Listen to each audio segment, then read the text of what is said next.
Emas itu bukan cuma logam kuning yang berkilau. Banyak orang mikir emas itu cuma buat perhiasan. Mereka salah. Emas itu uang beneran. Sudah jadi uang beneran selama ribuan tahun. Pemerintah cetak uang kertas, mereka sebut itu mata uang. Tapi kertas itu bisa jadi nggak ada harganya. Ayah kayak saya ngajarin kalau aset beneran itu penting. Emas itu aset asli, aset yang nyata. Kamu bisa pegang, kamu bisa rasain beratnya. Beda sama janji-janji di atas kertas. Pahami ini, coba pikirin sejarah. Lihat lagi ke zaman dulu. Kerajaan-kerajaan besar muncul, kerajaan-kerajaan besar runtuh. Apa yang terjadi sama uang kertas mereka? Seringnya, jadi nggak berharga. Cuma jadi sobekan kertas. Tapi gimana dengan emas? Emas tetap berharga. Emas itu uangnya para raja, mata uangnya kerajaan-kerajaan kuat. Orang pintar zaman sekarang masih ngerti ini. Mereka tahu mata uang kertas bisa gagal.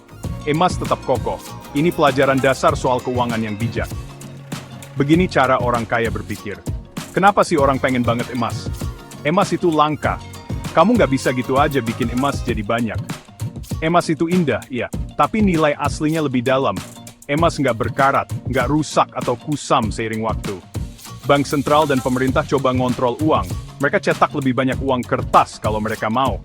Tapi mereka nggak bisa cetak lebih banyak emas. Kelangkaan ini yang bikin emas punya kekuatan abadi. Emas itu uang yang jujur, mewakili kekayaan sejati. Jadi, emas itu lebih dari sekadar hiasan cantik. Emas itu investasi serius. Emas itu dasar penting dari rencana keuangan yang pintar. Orang kaya selalu pakai emas. Mereka pakai emas buat jaga kekayaan mereka. Mereka pakai buat nambah kekayaan mereka turun-temurun. Kamu perlu ngerti prinsip dasar ini. Kamu perlu mulai berpikir seperti orang kaya. Yuk, kita cari tahu gimana emas bisa berguna buat kamu dan masa depanmu. Emas itu berfungsi sebagai penyimpan nilai yang kuat. Artinya apa buat kamu? Artinya emas menjaga daya belinya dalam waktu lama. Uang kertasmu, uang di bankmu, nilainya turun. Ini terjadi karena inflasi. Pemerintah cetak uang makin banyak. Kalau uang makin banyak ngejar barang yang sama, harga-harga naik. Jadinya tiap rupiah nilainya jadi lebih kecil buat beli barang. Emas bantu lindungi kamu dari kikisan kekayaan ini. Emas jaga uang hasil jerih payahmu tetap aman. Diversifikasi itu penting banget buat investasi pintar. Ayah kaya saya selalu bilang, "Nak, jangan taruh semua telur dalam satu keranjang." Ini nasihat yang bijak. Saham bisa naik, tapi bisa juga anjlok. Obligasi punya risiko sendiri.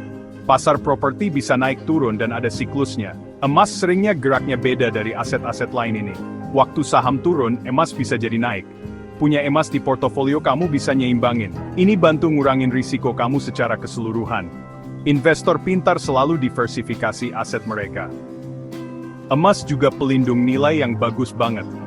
Apa itu pelindung nilai?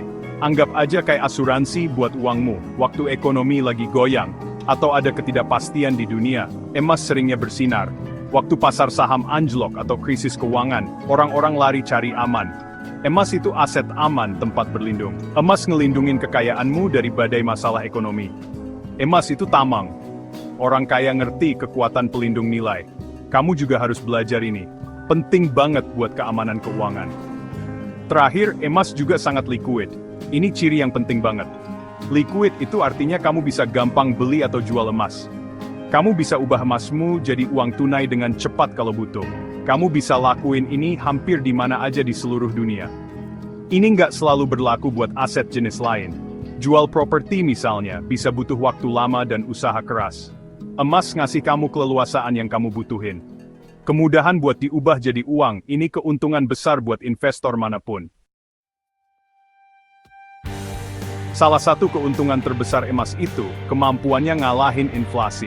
Inflasi itu kayak maling diam-diam di malam hari. Dia nyusup masuk dan nyuri nilai tabunganmu. Harga roti naik, harga bensin naik, biaya hidup meningkat. Uang kertasmu makin sedikit yang bisa dibeli tiap tahun. Tapi emas, harganya cenderung naik bareng inflasi.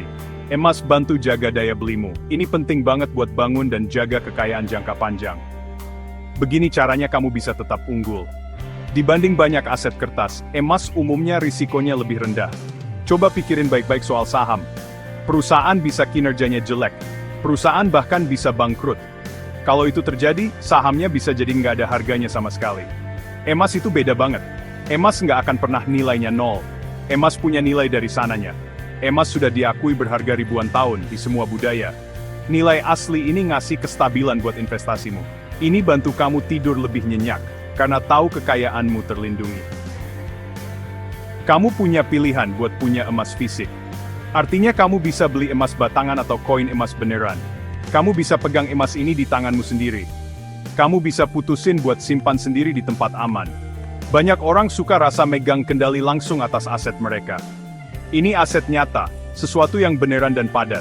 Bukan cuma angka di layar komputer atau selembar kertas. Hal ini menarik banget buat banyak investor pintar dan hati-hati.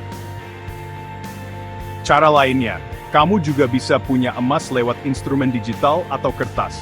Contohnya, kamu bisa investasi di reksadana emas atau ETF emas. Kamu juga bisa beli saham perusahaan tambang emas. Cara-cara ini seringnya lebih gampang buat beli dan jual daripada emas fisik. Nggak perlu repot nyiapin tempat penyimpanan fisik. Ini ngasih kemudahan dan kesederhanaan buat banyak orang. Kamu punya pilihan. Kamu harus pilih yang paling pas sama rencana keuangan pribadimu. Ini kecerdasan finansial dalam tindakan nyata. Penting buat ngerti, kalau emas itu nggak ngasih penghasilan pasif. Ini pertimbangan penting. Beberapa saham ngasih dividen, jadi kamu dapat uang tunai rutin. Properti sewaan bisa ngasih kamu uang sewa bulanan. Tapi emas, cuma diam aja. Emas nggak ngasilin uang tunai sendiri. Nilainya terutama datang dari kenaikan harganya seiring waktu. Dan tentu aja, dari kemampuannya yang unik buat nyimpan dan ngelindungin kekayaan. Kamu bakal butuh aset lain di portofoliomu buat ngasilin uang tunai rutin. Kalau kamu pilih punya emas fisik, kamu harus pikirin soal penyimpanan yang aman. Kamu nggak bisa gitu aja ninggalin emas batangan atau koin berharga di rumah. Itu bodoh namanya. Kamu mungkin butuh brankas yang bagus. Atau, kamu bisa pertimbangin pakai safe deposit box di bank. Cara nyimpen ini bisa butuh biaya. Kadang-kadang juga agak repot ngurusnya. Kamu harus masukin ini dalam pertimbanganmu. Keamanan itu bagian penting dari punya aset nyata kayak emas. Kamu juga harus tahu kalau harga emas bisa naik turun dalam jangka pendek. Jangan panik kalau ini terjadi. Harga emas bisa naik, dan bisa juga turun dari hari ke hari atau bulan ke bulan. Ini hal biasa buat hampir semua jenis aset. Emas paling bagus dilihat sebagai investasi jangka panjang. Emas bukan cara cepat jadi kaya. Orang kaya mikirnya jangka panjang. Mereka bangun kekayaan pelan-pelan tapi pasti. Orang miskin seringnya ngejar untung cepat yang berisiko, dan biasanya malah rugi. Walaupun ada pertimbangan-pertimbangan ini, emas tetap pilihan yang sangat pintar buat kebanyakan investor. Ini investasi yang bijaksana buat ngamanin masa depan keuanganmu. Emas nawarin kestabilan di dunia yang nggak stabil. Emas ngelindungin kekayaanmu dari ketidakpastian ekonomi dan penurunan nilai mata uang. Emas punya bukti keberhasilan selama ribuan tahun. Pikirin serius soal masa depan keuanganmu. Pikirin soal ngelindungin kekayaan yang udah kamu bangun dengan susah payah. Emas sudah pasti harus jadi bagian dari rencana investasimu secara keseluruhan. Mulai belajar lebih banyak, mulai investasi dengan bijak.